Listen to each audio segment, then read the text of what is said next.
باللہ من الشیطان الرجیم، بسم اللہ الرحمن الرحیم۔ میں تو مذہبی تعلیم بالکل آ رہی ہوں اور گنہگار سا انسان ہوں، لیکن میں ایک فتویٰ لینا چاہ رہا ہوں پاکستان کے علماء حق سے۔ اور بڑی دلچسپ بات ہے کہ جن کو میں خود کہتا ہوں کہ جی 50 فرقوں میں بٹے ہوئے ہیں، ان سے ہی فتویٰ لینا چاہ رہا ہوں۔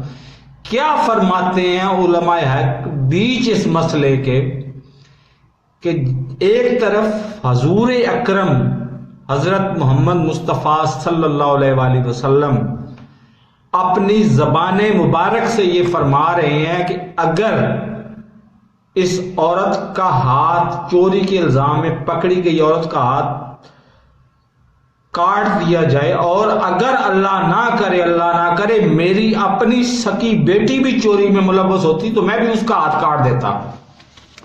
تو وہاں پہ اگر کوئی چور وزیر اعظم جائے تو اس کو چور کہنا کیا گناہ ہوگا، اور کیا اس کے خلاف کارروائی شریعت کے مطابق ہوگی یا نہیں ہوگی؟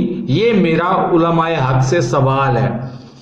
اب دیکھتے ہیں کون جواب دیتا ہے اس کا، اور جواب یوٹیوب پہ ہی آنا چاہیے اور مجھے میسج ٹیگ بھی کرنا چاہیے۔ اللہ حافظ۔